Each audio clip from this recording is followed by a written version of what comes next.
bienvenido a un capítulo más de Al Estilo Domi. Y en el día de hoy tenemos un invitado muy especial, que es el economista Eriden Estrella. Bienvenido, Eriden, con nosotros. Muchísimas gracias por el honor y vamos a hacer lo que podamos hacer para dar valor desde el punto de vista comunicacional. Eriden, dile a nuestra audiencia quién es Eriden Estrella de una forma breve. Es un poco difícil. Eso es como cuando tú dices, sí, yo sé inglés, y te vienen y te preguntan, ¿habla inglés? Habla inglés. Yo soy economista. Es lo fundamental de mi identidad. A mí lo que me gusta es entender la dinámica económica de todas las cosas. Uh-huh. Yo soy dominicano, nacido y criado aquí, total y completamente. Soy economista de la Universidad Autónoma de Santo Domingo. Soy una persona que en la UAS me hice una persona sumamente crítica. Y en donde la UAS aprendí a pensar y a analizar cosas que no necesariamente la primera impresión que tú tienes de ellas es la correcta. Entonces, para mí es muy importante el tema del descubrimiento de la verdad a base de evidencias objetivas. Y segundo, el tema de que la distribución de talento que hay en el mundo es completamente aleatoria. El mejor matemático que tú te vas a encontrar en la vida no es un tipo que su papá es matemático. No, puede ser una persona que viene de un campo que cuando tú lo buscas en el mapa ni siquiera está ese paraje correctamente mapeado. Y al final lo que determina las cosas no es el talento innato, sino la dedicación que tú tienes hacia el dominio de una materia de conocimiento. Punto. Perfecto. Eso es. Me parece muy bueno. Eriden, para comenzar el tema de hoy, la inteligencia artificial. Uh-huh. ¿Cuál es la visión general sobre el impacto que tendrá la inteligencia artificial en la sociedad en los próximos 5 a 10 años?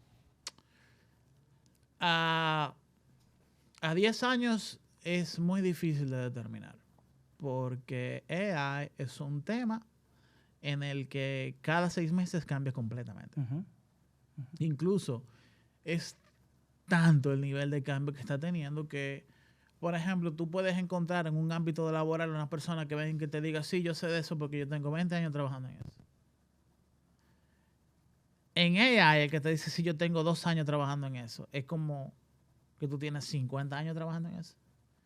Y es muy posible que una persona que de manera muy enfocada e intensa durante 8 meses se vuelva un experto en AI de clase mundial. ¿Por qué? Porque todo el set de herramientas y de ciencia que le da forma a las mejores tecnologías de AI que hay en el momento fueron hechas en los últimos 8 o 9 meses. Wow, un tipo muy corto. Entonces, es un campo de investigación que está revolviendo los fundamentos de esa ciencia cada 12 meses. O sea, el ChatGPT que tenemos hoy es completamente diferente al ChatGPT 3 de diciembre del 2022, por ejemplo. ¿Cuál es que va ahora? ¿El Omnibus? No, viene ChatGPT 4.5 que salió la semana pasada. Ah. Entonces, el efecto económico que tiene la inteligencia artificial, en resumen, hay muchas formas de tú decirlo, pero a mí me gusta visualizarlo desde el punto de vista de la cantidad de recursos humanos que se necesita para hacer algo. Me explico. Si tú tienes que hacer algo hoy y tú necesitas 100 personas, si tú implementas AI, lo vas a poder hacer con 5 personas. Okay. Es un nivel de disrupción económica de la demanda laboral misma.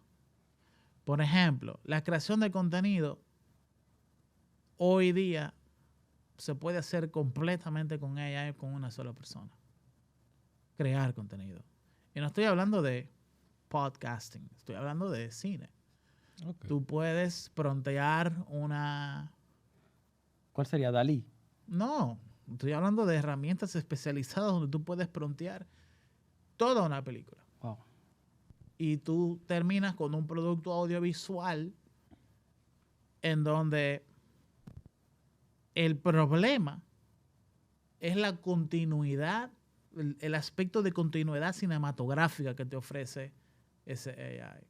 O sea, se ve como si fuese un sueño, donde hay cosas que tú las ves y como la estás viendo de manera consciente, tú sabes que no tiene sentido, pero es cuestión de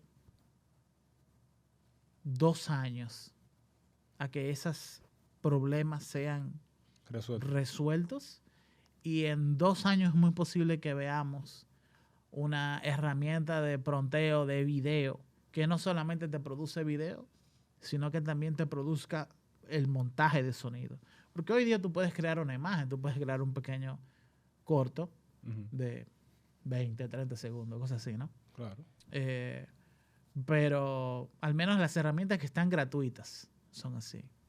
Pero dentro de relativamente poco tiempo vamos a empezar a ver que los efectos especiales de muchos largometrajes, y no solamente de Hollywood, sino de Bollywood en la India o en China, por ejemplo, o en Taiwán, que tiene una inmensa industria cinematográfica, o en Corea del Sur, ya van a estar siendo pronteados por un tema de que me hace más fácil a mí yo crear un apartado visual base que me lleve al 80% de lo que el director de la película quiere, y luego con unos muy buenos técnicos en efectos especiales, en After Effects, por ejemplo, llevarlo al 100% de la visión del director. Y ese proceso de iteración se va a poder hacer en una semana. Tiempo y dinero. Sí, o sea, Mucho tiempo y dinero ahorrado. lo que tú antes necesitabas un crew de un casting como El Señor de los Anillos que tiene 1000 personas, tú vas a poder hacerlo con 20 personas. 20 personas. Que a veces para filmar una escena tenía que ir a un escenario en específico, si no podía hacerlo con la pantalla verde, etcétera. Exactamente, haciendo green screen. Pero el tema, yo utilicé el tema de la industria cinematográfica porque la gente que nos están viendo no nos están viendo por el celular, nos están viendo por YouTube. Pero imagínate que yo lo que quiero es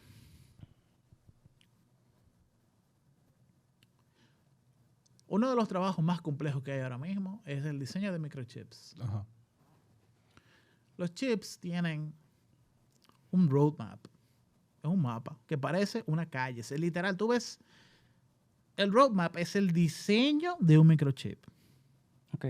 Que cuando tú lo ves en un microscopio parece el mapa de una ciudad. Por eso le dicen roadmap. Entonces, hasta hace 2 años, el diseño del roadmap de una generación de procesadores de Intel se hacía de la siguiente forma.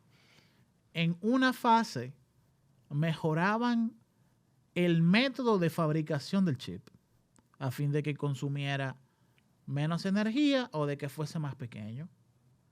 Y en la otra fase del proceso de diseño cambiaban el diseño para mejorarlo. Bueno, pues ese proceso era muy intensivo en uso de tiempo de ingenieros y diseñadores de circuitos electrónicos. Bueno, pues AMD, utilizando diseño por AI, llegó a 2 buenas innovaciones. Y fue el primero, el sistema de fabricación monolítica, que es que antes un microchip era horizontal. Uh-huh. Entonces tú ponías piscinas de memoria o de caché con conexiones a un núcleo de un procesador. Utilizando AI llegaron a utilizar capas diferentes del mismo roadmap en un microchip. O sea, en lugar de que sea solamente esta mesa, crearon diferentes mesas con diferentes pilas o edificios de núcleos de procesadores Y una de las mejores innovaciones que encontraron fue que vamos a hacer todos los núcleos de procesamiento de un microchip en un primer piso y a eso le vamos a poner una piscina de memoria caché arriba. Entonces ahí crearon no solamente un método de fabricación monolítica, sino que crearon un método de acceso a la memoria.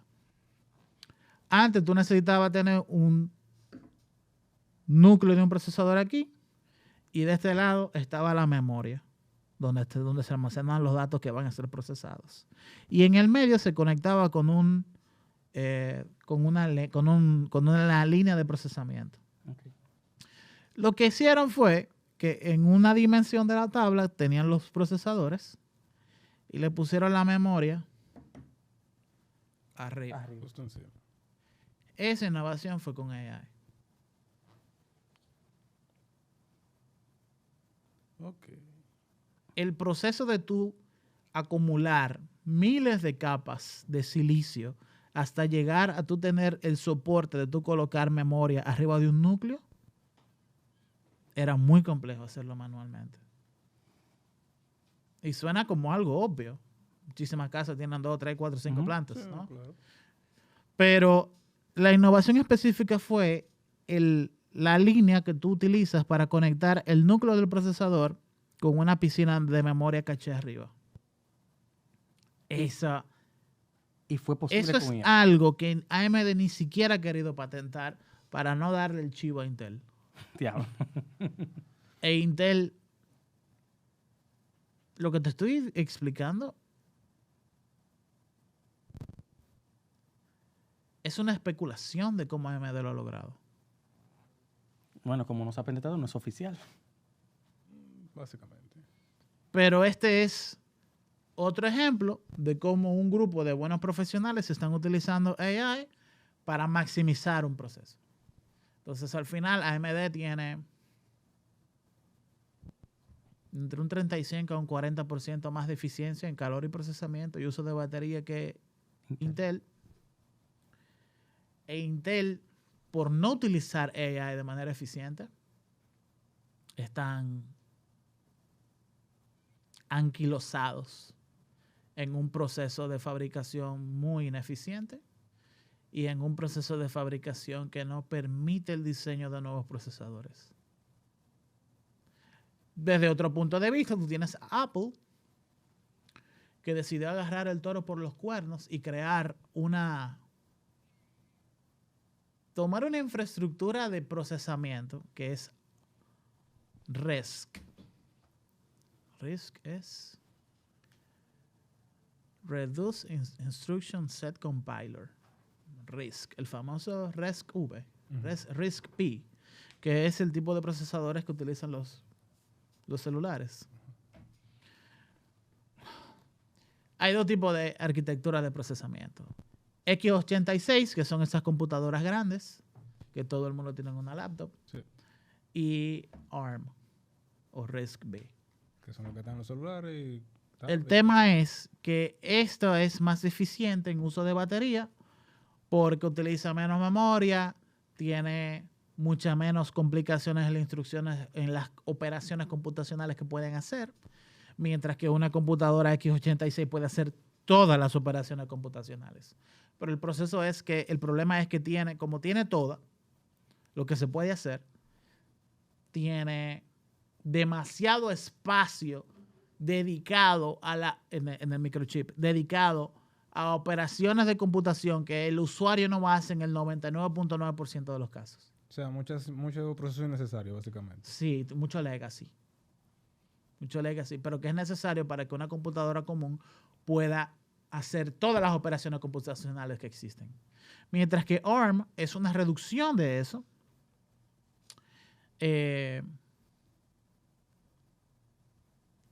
pero que no tiene la capacidad de procesar todo lo que puede procesar una computadora x86. Bueno, pues Apple, utilizando AI, creó una nueva librería de algoritmos de procesamiento que no se tocaban desde los años 70. Pues, Y eso le permitió a Apple crear un nuevo set de instrucciones para procesar video o para procesar audio, para procesar media, y que es por lo cual, como fue hecho desde cero para eso, es por lo cual todos los procesadores M que vienen en Apple desde abril del 2020 son tan buenos en cosas como producción de contenido que antes no se podía. Y al día de hoy ya han empezado, Apple en específico, a hacer secciones de su microchip, de sus procesadores, para procesamiento de AI. Y el problema es que hoy todo es AI. Fue creado con AI para procesar información con AI, ya sea video o audio. Y eso le ha dado a ellos un nivel de eficiencia. Bueno, por ejemplo, la MacBook Pro M1 en el 2020 dio el nivel de procesamiento que se esperaba en el 2026. Sí, porque es una computadora que te procesa video en 4K a 60 cuadros por segundo, a 12 bits de profundidad de color de video, y no se pone lenta, no te laguea, no, para nada. todo fluye normal. 12 bits. Y luego de 3 años de que Apple introdujo esa innovación, entonces Qualcomm, que también produce procesadores ARM basados en una arquitectura RISC, vino con procesadores para celulares que pueden hacer eso mismo, pero en una batería más pequeña. Más pequeño. ¿Y de qué estamos hablando? Lo que estamos hablando es que estos casos de uso muy complicados te dan una idea de problemas que se han podido resolver, que tenían décadas que no se podían resolver. Entonces, ¿qué será de operaciones computacionales de un dron para escanear un territorio? O de un robot como un brazo Staubli para poder envolver una funda. Ya, entonces lo que tenemos que enfocarnos es en cómo hacemos robots más eficientes, que sea más barato. Bueno, yo te puedo decir el número son $34,000. Si tú tienes un robot... ¿Esos son los de LON? No. Yo te estoy hablando en general. En general. ¿Hacia dónde va la robótica de computación general? El campo del que estamos hablando se llama robótica de propósito general. Que, por ejemplo, tú tienes robots que son muy especializados. Tienes un robot en una línea de Toyota en Canadá que está hecho para pintar el lado izquierdo de un Toyota Corolla 2025. Y hay otro que está programado para hacer el lado derecho. Hay otro que está programado para el techo. Okay. Otro para montar la goma, otro para soldar cualquier pieza, cosa por eso. Bueno, pues un robot de propósito general es un robot que está hecho para todas las operaciones que puede hacer un ser humano. Ok, o sea, básicamente ese haría toda la tarea de los otros robots Juntos. Quizás no tan rápido, pero sí más rápido que un ser humano. Con una persona común y corriente. ¿No? Entonces, la pregunta, porque tú me hiciste una pregunta. ¿Cuál es la incidencia del AI en esto? Bueno, uno, si tú eres abierto a la implementación de AI en tu flujo de trabajo, muy posiblemente lo que tú estás haciendo con una persona, puedas quitar a esa persona. Y si tú tienes operaciones comerciales intensas en seres humanos, intensas en capital humano, muy posiblemente tú puedas despedir al 90% de esa gente. O al 100% y traer gente que sea muy buena en AI. Entonces, ¿hacia dónde vamos? Bueno, no es un tema de que el AI va a quitarle trabajo a la gente, sino que la gente que son buenas en AI le va a quitar trabajo a la gente que no son buenas en AI. Y entonces ya ahí, esa es la perspectiva hacia dónde vamos. Vivimos en un mundo económicamente muy complejo. Pero solamente el que estudia las cosas, el que se vuelve obsesionado con su tema de trabajo, va a sobrevivir a la disrupción laboral y económica que está sucediendo en este momento. ¿Y esos cambios los podemos ver a corto o a mediano plazo? Yo creo que ya, por ejemplo, a mí El otro día me enviaron comunicado de prensa. Eso tú lo hiciste con ChatGPT. ¿Cómo tú se dio cuenta? La estructura. Hazlo de nuevo. Porque si tú dejas de utilizar el razonamiento para algo tan sencillo como un qué, quién, cómo, cuándo, dónde y por qué, tú no vas a poder sobrevivir lo que viene. Y no estoy diciendo que no haya estado bueno, lo que pasa es que por la estructura sintáctica del texto era la estructura de ChatGPT. Sí. Y ya uno se da cuenta de eso. Entonces tú tienes que subir arriba y hacerlo algo que te ayude a ti a hacer 100 propuestas, 100 notas de prensa, pero no, si se nota en una sola, eso puede ser problemático para tu futuro. Y de eso es que estamos hablando. Estamos hablando de que hay gente que tiene que aprender a utilizar AI de manera muy avanzada. Porque si te quedas en lo básico, te va a ir mal. Una pregunta. Y los economistas no estamos No estamos salvados de eso. Eriden, una pregunta que yo no estoy entendiendo. ¿Por qué DeepSeek es código abierto? ¿Por qué decidieron sus creadoras hacerlo código abierto? ¿Cuál es el negocio ahí? El negocio de plataformas. A ver. Hay instituciones públicas en la República Dominicana que tienen una plataforma. Una plataforma de servicios. Que colocan sus servicios ahí para que los usuarios mismos se sirvan de esa plataforma. Colocan información ahí. Pero cuando tú revisas, en un año, esa información fue consultada por, decir un número, 10 personas. Ok. Eso no tiene ningún peso. Eso no vale nada. En serio, eso no vale nada.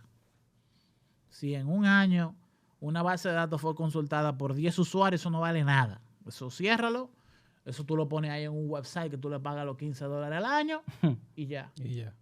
Eso no tiene ningún valor. Ahora bien, si tú quieres impacto en la industria, tú tienes que plantearte cómo tú creas un servicio que sea lo más rápido posible utilizado por 100 millones de personas. Entonces, lo primero que tienes que hacer para lograr eso, no solamente en inteligencia artificial, sino en cualquier otro producto, es uno que sea gratis. Nada tiene mayor nivel de adopción que lo gratis. Pero la inteligencia artificial es una comunidad de profesionales, en donde para tú facilitar el uso de tu innovación, de tu librería, de tu modelo de AI, es mejor que eso sea de código abierto. Tú abres tus libros, que la gente vea tus innovaciones, que la gente vea tus algoritmos, tus métodos escritos, y la gente se va a dar cuenta de, pero mira qué fue lo que hizo la gente de DeepSeek. O sea, DeepSeek utilizan GPU de NVIDIA, pero no utilizan CUDA. Porque míralo acá, no tienen CUDA. Tú lo ves el código, DeepSeek, y no están utilizando el lenguaje de programación que NVIDIA ha creado para sus propios procesadores de video. Y de esa manera se evitaron ellos tener que pagarles royalties a NVIDIA, aunque están utilizando procesadores NVIDIA. Entonces es un nivel de dominio de la materia de la programación que a nadie se le ocurrió. Y entonces, en el proceso de no utilizar CUDA tiene mucho garbage, tiene mucho código que no necesariamente es lo que tú quieres hacer. Y crearon su propio método de ellos. Y eso les permitió a ellos ahorrarse entre un 90 a un 95% del tiempo de procesamiento de una tarjeta de video. Te iba a preguntar algo, ¿y es verdad que costó tan poco DeepSeek? ¿O eso hay información que está ocultado? Eso ya no hay la menor duda de que ¿Cuánto me costó? O 5 millones de dólares. Ya no es la Comparado menor con todos los millones que se fueron con ChatGPT. ya no es la menor duda de que el primer paper de DeepSeek es sólido. El primer paper de DeepSeek, todo lo que hay ahí es verdad. Wow. O sea, ya a un mes, sí, un mes, ¿no? Sí, Porque fue casi. finales de febrero, ya estamos a principios de marzo, ¿no? A un mes y una semana de aquello, ya no hay la menor duda de que DeepSeek es real y de que, por ejemplo, ya pasando a otro tema, es que las medidas para limitar el avance chino en tecnología que ha tomado Estados Unidos no han funcionado. No ha porque funcionado. los chinos lo que han hecho es Buscar alternativas. brain power Ujú. para darle la vuelta a las limitaciones que el gobierno estadounidense ha colocado. Y entonces en el proceso han creado innovaciones que qué bueno que la hicieron así, porque ahora mismo cualquier persona puede correr un Dixit. Large Language Model como DeepSeek en el celular. Ujú. La versión más sencilla creo que pesa como 1.5 gigabytes. Ujú. Sí. Y tú lo puedes tener en tu celular sin necesidad de conexión a internet. Está entrenado ya, está preentrenado. En un momento quisieron decir que utilizaron destilación, que es un método que se utiliza en computación para tú no tener que procesar toda la data, sino que tú le coges los resultados a otro competidor tuyo. Mm. O sea, estaban diciendo que estaban copiando. Copiando. Un resumen del resumen, Un resumen del resumen, correcto. básicamente. Pero, no. Ese proceso que tiene... ¿Tú has utilizado DeepSeek? Aún ¿Tú has utilizado DeepSeek? Sí, la semana pasada. DeepSeek tiene un proceso en el que él te va narrando su propio... paso a paso. Exactamente. Esa innovación es brillante. Que tú me digas a mí cómo tú llegaste a ese proceso. Cómo tú llegaste a la respuesta que me estás dando. Me resuelve a mí como economista uno de los principales problemas que tengo con ChatGPT. ¿Cuáles son tus fuentes? No solamente eso, sino que nosotros los economistas tenemos un problema serio. Y es que si yo te digo a ti que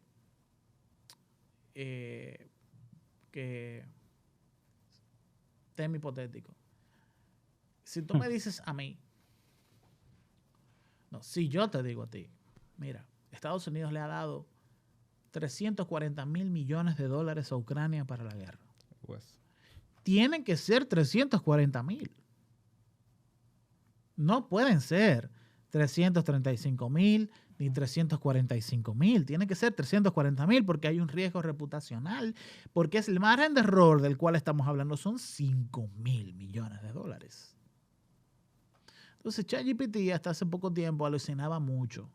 Dígase que lo que no sabía se lo inventaba. Entonces eso limita mucho la forma en la que un economista utiliza, o las carreras como los economistas utilizan Large Language Models como ChatGPT. Eso quiere decir que yo primero tengo que dominar la materia mucho mejor de lo que lo hace ChatGPT. Ujú. Y darle a ChatGPT ya las migajas. Pero ChatGPT solamente me puede dar a mí información buena luego de que ya yo he dominado completamente la información sobre el tema que estoy estudiando. básicamente. El proceso de que tú me des el historial lógico bajo el cual tú llegaste a un razonamiento es muy bueno porque me permite reducir el tiempo que yo paso revisando el resultado del Large Language Model. Y eso es muy eficiente. Más el hecho de que sea gratis, a mí me gusta el hecho de que es open source. Ujú. Claro, Por lo lo primero. tanto, lo puedo copiar y tener una instancia de DeepSeek en mi computadora como la tengo. Y entonces puedo analizar cuáles fueron los algoritmos que ellos utilizaron para hacer algo y darme cuenta cómo ellos utilizaron lenguaje de máquinas para darle la vuelta al tema de no utilizar CUDA y sacar mejor rendimiento Ujú. con un procesador lento que el que podría tener con un procesador de última generación utilizando CUDA. Un tema de eficiencia de tiempo, eficiencia de costos. Eriden, Una pregunta. De las inteligencias artificiales que ahora mismo hay en el mercado, ¿cuál tú consideras que es la más avanzada? ¿Todavía sigue siendo ChatGPT en su No, última depende del tema. Depende del tema. Depende del tema. O sea, cada inteligencia artificial tiene como su Muy área. fuerte. Ujú, fuerte. Ok. ChatGPT, bueno, DeepSeek es muy buena en matemáticas. O sea, yo le doy una ecuación inferencial de tercer grado. La resuelve al instante. Súper bien. Súper bien. Súper bien. Súper bien. Con ChatGPT yo digo, mira, ese despeje que se ahí pudo haberse hecho mejor con este método. O sea, la calidad del código no es tan buena en temas operacionales matemáticos. Pero entonces sucede que para temas históricos, ChatGPT es mucho mejor. Porque entonces ChatGPT tiene un input muy interesante, que es que ellos pulen las informaciones con el input de los usuarios. Eso es bueno y eso es malo. Porque si ¿Como aprendizaje reforzado? Sí, claro. Eso es como una espada de doble filo. Sí, porque si el humano que tú tienes ahí reforzando el resultado no sabe de historia. Me va a dar todo que sí. Va a darle visto bueno a todo lo que aparezca. Correcto. Es un problema. Correcto. Pero en esencia,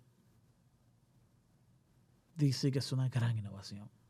Es una gran innovación. DeepSeek es tan bueno como el Internet mismo. DeepSeek es tan bueno como el desarrollo del Bitcoin. Es tan bueno como el desarrollo mismo del blockchain. Porque hasta hace un mes nadie sabía ciencia cierta cómo se hacía un Large Language Model de clase mundial. Y ha resultado ser que es varios órdenes de magnitud menos complejo y menos costoso de lo que se pensaba. Pero todo el mundo pensaba que ChatGPT costaba $10,000 millones. Sí. Qué lejos el número, ¿eh? Muy lejos. Bueno, A 5 es grande. millones. Sí. Entonces, ya especializándonos un poco más en campos laborales, ¿cómo influiría la inteligencia artificial en materias específicas, tipo como medicina, tanto la finanza, a nivel estructural de construcción, cosas por el estilo? ¿Cómo puede inferir en los diferentes campos laborales la inteligencia artificial? ¿Cómo puede beneficiarlo, nutrirlo, etcétera? Vamos a empezar de lo malo a lo bueno. Desde lo malo hasta lo bueno. Los contadores ya no tienen trabajo. Diablos. Me veo cancelado. No, te va. Los contadores, el Caducaron. proceso de registro de un diario general contable ya era un proceso fácilmente automatizable antes de la inteligencia artificial. Sí. Vamos a estar claros. Yo me di cuenta de que yo entré a trabajar. Ok, segundo. El ciclo contable. Es muy... Si tú tienes un buen diario general, todo lo otro sale solo. todavía no estamos hablando de AI. Entonces imagínate que tú tienes, en todas las jurisdicciones bancarias del mundo, tú tienes un manual bancario, Sí. que es el instrumento regulatorio bancario más importante que hay en toda jurisdicción. Correcto. Dígase, la República Dominicana, la Superintendencia de Bancos, tiene un diario, tiene un manual bancario que te dice qué cuentas utilizar para todos los créditos, qué cuentas utilizar para todos los tipos de... Débitos. Todas las contingencias que tú tienes que tener a base de las inversiones que tú haces, que hace el banco. Ahí no hay ningún tipo de innovación. Ahí no hay ningún tipo de proceso creativo. ¿No? Para lo que tú necesitas proceso de revisión es asumiendo que hay un fraude. Vamos a hablar claro. O que se está ejecutando uno. En el proceso. Exactamente. Ok, entonces algunos de los contadores mejor pagados de un país hacen un trabajo relativamente sencillo y que lo hacen porque tienen una fe pública, como un notario público, ¿no? Ajá. O sea, él certifica que algo está bien y a base de esa legitimidad profesional que él tiene, puede cobrar por poner una firma. Las finanzas es un poco más diferente. Porque las finanzas es tomar vectores estandarizados de contabilidad y crear nuevos indicadores. Y esos indicadores pueden variar dependiendo del tipo de modelo comercial de la empresa.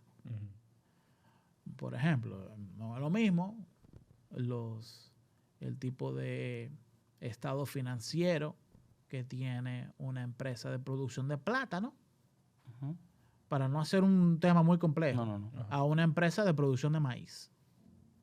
¿Por qué? Porque el proceso mismo de la diferencia de el producto implica una diferencia en los tipos de inversiones y gastos que hay que tener para comprar insumos y para llevar a la cosecha a su punto de recolección. Okay. Todo lo que te estoy diciendo, un AI lo hace sin problema. Pero no de con AI, no, ChatGPT lo hace.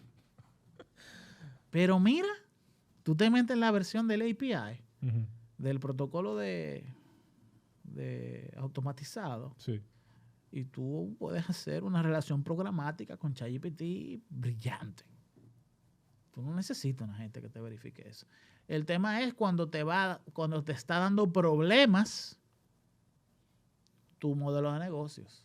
Ahí tú tienes que tener una persona que analice las finanzas de la empresa y diga, vamos a optimizar costos aquí, vamos a optimizar productos acá, vamos a hacer una nueva red de distribución. Ya esas macro decisiones todavía se necesita una gente. Sí, al ser humano. Ok. Obligatoriamente.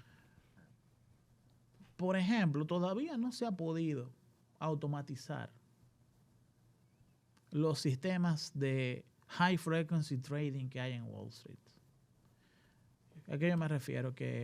Yo me refiero a que hay firmas de inversión, bancos de inversión en el New York Stock Exchange que ganan dinero comprando acciones de Ford en Estados Unidos y comprando acciones de Ford en el Reino Unido. ¿Por qué? Porque hay una diferencia de tiempo, de latencia, entre cómo aparece el precio en el NYSE y cómo aparece el precio en el FTSE, o sea, entre Estados Unidos y entre el Reino Unido. Y ellos pueden comprar en uno y vender en otro cuando esas pequeñas variaciones de precios. Entonces se van a ganar 1 centavo por acción, pero entonces tradean 2 millones de acciones. ¿Entiendes? En un solo trade.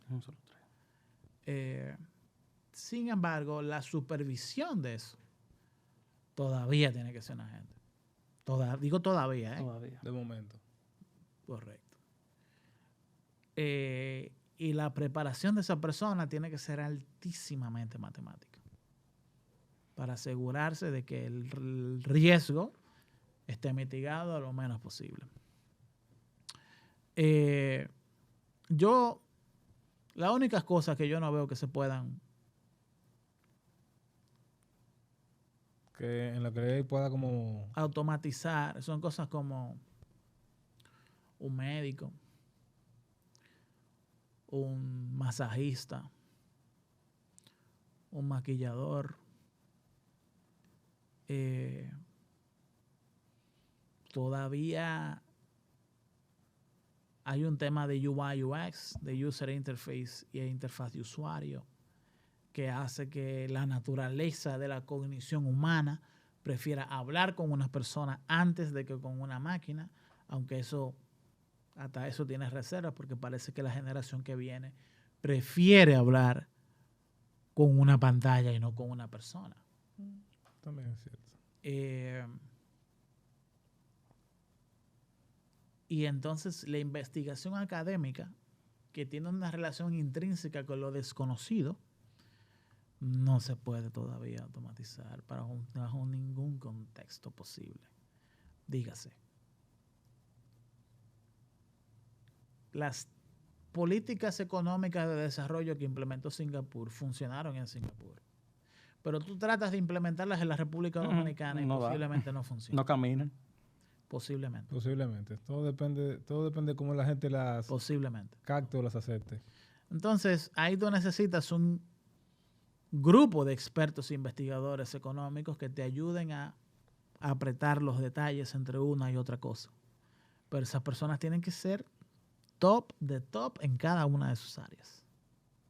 Entonces, en resumen, todo esto te lo estoy diciendo para decirte, todo se va a poder automatizar en algún momento del futuro.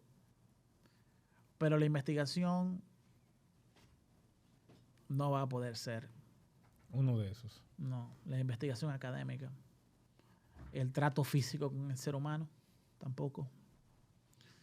Y aunque IBM está tratando de hacer de todo para poder automatizar el diagnóstico del cáncer, se han encontrado con una verdadera barrera. ¿Cuál? Que el cáncer que da en la República Dominicana es diferente al de Estados Unidos, el de Estados Unidos es diferente al de Colombia, el de Colombia es diferente al de México. O sea que el cáncer varía por región o por país. Sí. ¿Por qué? Porque en la República Dominicana el cáncer de páncreas es un tipo de cáncer que está vinculado mucho a los hábitos alimenticios. Y los malos hábitos alimenticios de la República Dominicana son diferentes a los malos hábitos alimenticios en Estados Unidos. Uh-huh. Los malos hábitos alimenticios de Estados Unidos son diferentes a los malos hábitos alimenticios de México. Los malos hábitos alimenticios de México son diferentes a los malos hábitos alimenticios de China. Incluso, los malos hábitos alimenticios de China son diferentes a los de Taiwán, que tienen una vinculación cultural. Sí. Es la misma. Uh-huh. Es la misma comida. Es la misma costumbre. Pero los hábitos son diferentes. Entonces, la enfermedad es diferente. Entonces, eso ha llevado a que se entrenen AIs de detección temprana de cáncer por país, porque estamos hablando de empresas que tienen infinita cantidad, casi infinita cantidad de dinero para investigación y desarrollo. Pero entonces se encuentran con que un laboratorio de imágenes de resonancia magnética en la República Dominicana, Santo Domingo, borra las imágenes porque no caben en el disco duro. ¿Y para qué está la nube? No tienen nube. En serio. ¿Cómo que en serio? ¿Y cuándo tú has ido a una clínica privada y que tienen una nube? En Dominican Republic. Como yo casi nunca me enfermo. Sendoe nada más, el nuevo de ahora. O en referencia. Estoy hablando de. Ok, perdón. O en un laboratorio privado. Que te lo guardan por un tiempo. Eso quiere decir que ellos borran todo eso. Por un tiempo limitado. Porque no ven esa data como un potencial modelo de negocio para ellos. Ellos nada más lo ven como un número momentáneo. No, por un servicio que tiene un costo, pero hay que darlo por temas de conectividad. Ya. ¿Entiendes? Eso. Eriden, y en cuanto a materia de transporte, ¿qué transformaciones podemos ver con la IA? ¿Todavía? ¿O va a ser muy difícil en ese campo? Vamos a ver. Yo lo veo ahí, si lo integran con los vehículos Tesla, básicamente. Autónomo sería, ¿no? Sí, el vehículo autónomo. El problema entero del transporte automatizado está resuelto. Entero, resuelto de raíz. Waymo, la empresa de vehículos autónomos de Google, ha demostrado que el problema se resolvió, pero de raíz. Tú te montas en un vehículo y tú le dices a dónde te llevaste y él te lleva. Y el rango de error es mínimo. ¿Cómo lo hicieron? Lo hicieron haciendo buena ingeniería. Levantaron modelos digitales de terreno de las ciudades y levantaron gemelos digitales de las ciudades. Modelos digitales de terreno. Búscalo. Gemelos digitales de una ciudad. El gemelo digital es una representación computarizada de una ciudad. Por ejemplo, cuando ustedes entran, para dar un ejemplo básico, cuando ustedes entran a Waze, ustedes ven los tapones. Sí. Esos tapones que hay en Waze son en tiempo real. Sí. Esa información es en tiempo real. Bueno, pues eso es un gemelo digital del tráfico de la ciudad de Santo Domingo básico, elemental. Un gemelo digital, como el concepto de gemelo digital lo entienden el día de hoy, viene siendo que tú tengas ahí tipo de vehículos que están en entaponamientos, que tú tengas la información de los semáforos, que tú tengas la información de dónde hay policías, que tú tengas la información de dónde hay una patana que se quedó, que tú tengas la información de dónde está cayendo agua, dónde está cayendo lluvia en un momento, en una región en específico y dónde no, que tú tengas una grilla de temperatura por manzana de la ciudad, que tú sepas en tiempo real cómo la gente está caminando o hacia dónde la gente está viendo, que tú tengas en tiempo real el tráfico aéreo o el tráfico de drones que hay en... Todos esos son layers en el cuerpo de data que maneja un gemelo digital. Cosas así no existen en la República Dominicana, incluso no existen en muchas ciudades de Estados Unidos.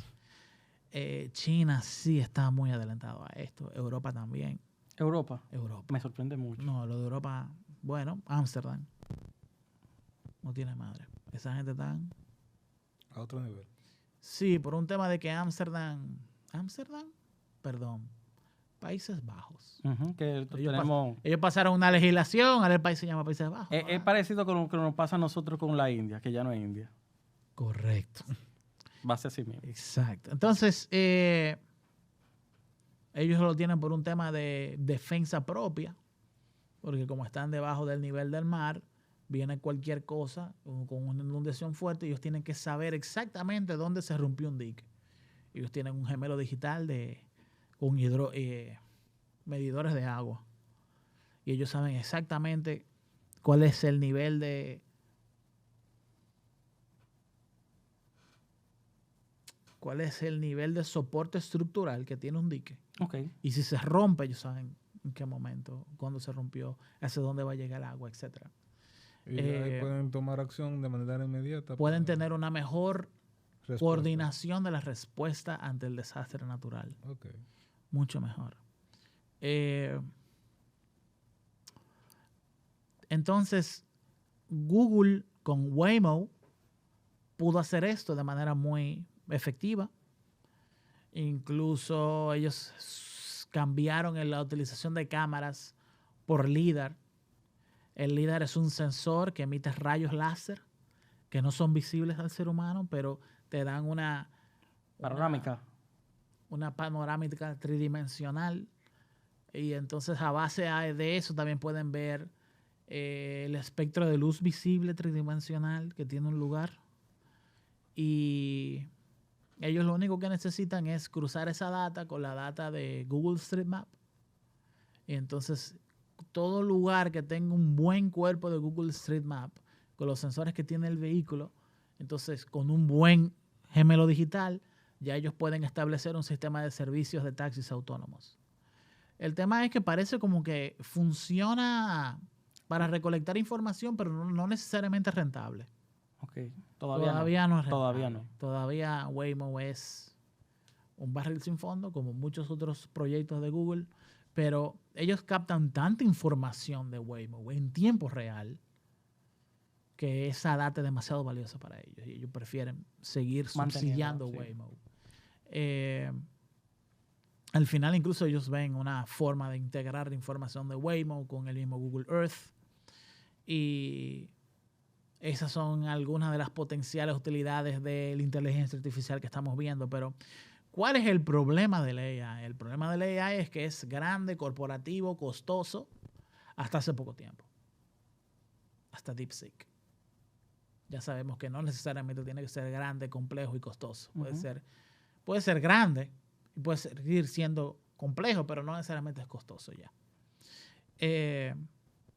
Entonces, ¿cuál es el tema? El tema es que ya fue resuelto, pero Tesla, por un tema de costos, todavía no implementa las tecnologías que sí ha implementado Waymo.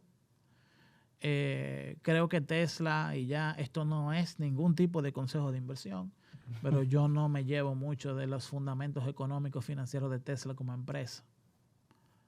Tesla... ¿Por qué? Yo no te lo voy a explicar. Tesla produce un poco menos de 1.5 millones de vehículos. Ok, al año. Pero tiene, o sea, vamos a dar el contexto entero, 1.5 millones de vehículos al año. Bueno, tú tienes Toyota que produce casi 11. 11. Tú tienes Volkswagen que produce casi 12 millones. Tú tienes Honda que produce casi 8 millones. Tú tienes Mazda que produce 2 millones. O sea, te lleva medio millón de vehículos más. Sí.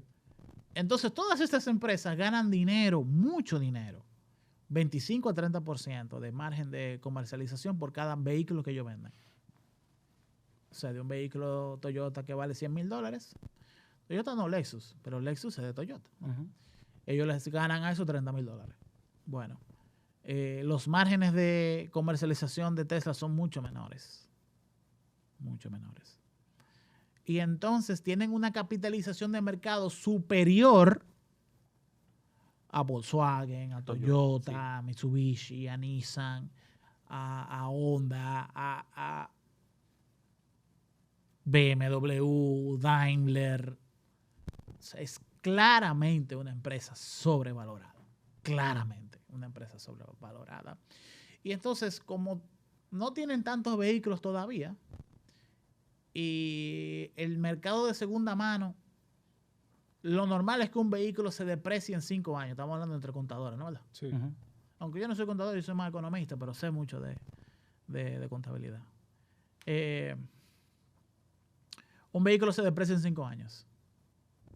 Tú tienes el 100%, al segundo año menos 25%, al tercer año menos 50%, al cuarto año menos 75%. Y ¿no? por ahí se va. Ya el vehículo al quinto año vale 0. 0. Según las leyes De depreciación. de casi todos los países del mundo, siempre están entre 20 a 25%. Incluso hay algunos vehículos que te permiten hasta más. Sí. Como un camión, una camioneta, una cosa así.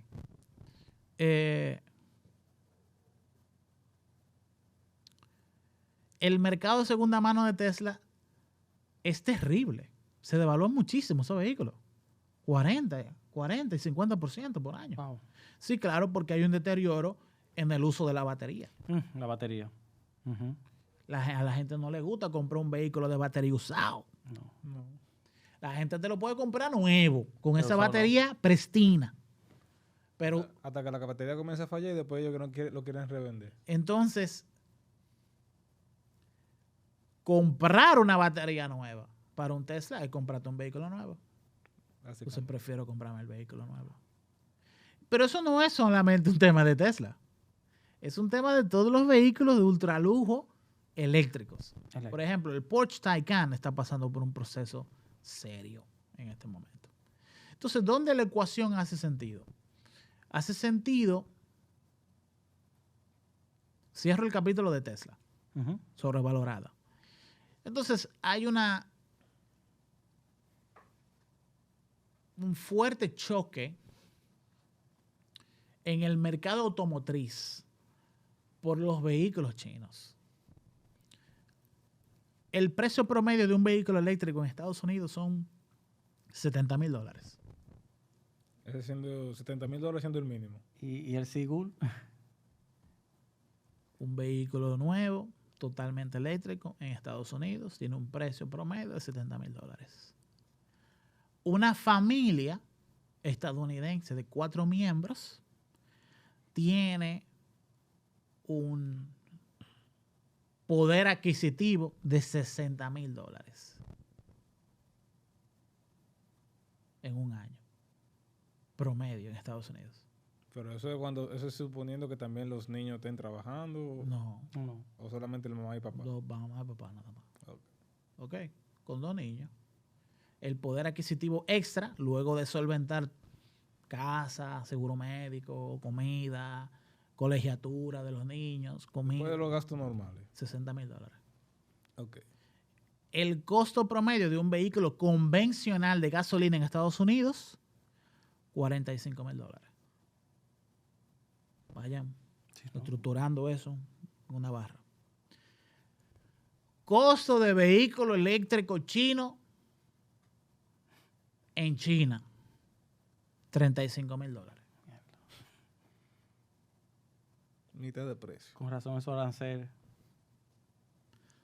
Costo de vehículo nuevo, promedio, convencional de gasolina en China. $18,000. Entonces, así es como tú te das cuenta que aún con un arancel del 100%, Sale más barato. Ujú. Sería más barato. Mucho más barato importarlo de China para acá. entonces es cierto que Estados Unidos tiene un arancel de 100% para los vehículos chinos y que Europa tiene un 25% para los vehículos chinos, pero el 25% en Europa no es tanto. No. No. Y los demás grandes mercados que hay en el mundo, que son el asiático y el latinoamericano, no tienen aranceles.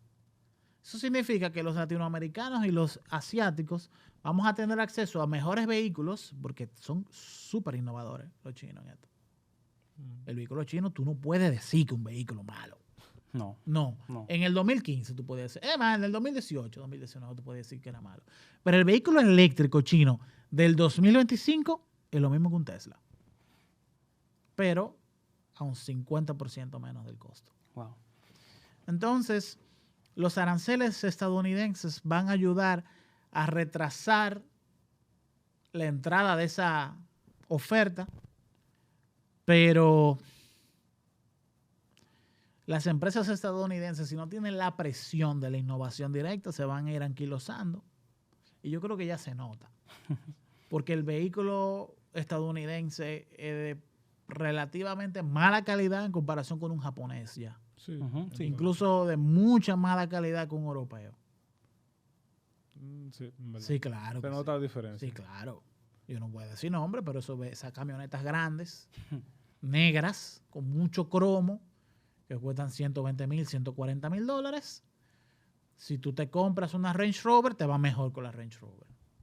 Yo creo que sí. Sí, en el verdad. mercado secundario. Sí, Y al final, los precios del mercado secundario son una aproximación indirecta de qué tan buena la calidad de fabricación del vehículo. Eso es lo que se da cuenta. Sí. Por eso, una Toyota Land Cruiser no baja de precio. Por eso, una Toyota Hilux no baja de precio. Tú puedes comprarte una Toyota Hilux 2017 hoy día en $2 millones sin ningún problema. ¿Por qué? Porque ese vehículo no da problema, no se daña. Y si se daña, tiene donde comprar piezas. Ese tipo de sabiduría dominicana realmente están en el mundo entero. Están en la India, están en Taiwán, están en Corea, están en todos lados. Sí, ya esos tipos de productos están completamente conocidos. Y se le da una confianza que no se le da al vehículo eléctrico. Y por eso reitero que yo, a mi criterio, yo no confío tanto en los fundamentos comerciales de Tesla como empresa. Eriden, el día de hoy ha sido muy productivo. Hemos aprendido muchísimo. Quisiéramos que te quedara un poquito más, pero ya el tiempo ha llegado. Y la verdad, muchísimas gracias por aceptar nuestra invitación. Muchísimas gracias a ustedes por permitirnos venir acá A exponer. a compartir con ustedes y su audiencia. Para mí es todo un placer. Igual para nosotros. Igual para muchísimo. nosotros, ¿verdad? Hoy hemos aprendido demasiado. Un honor. Señores, hasta aquí fue el capítulo de hoy. Sigan a Eriden Estrella y nos vemos hasta el próximo capítulo.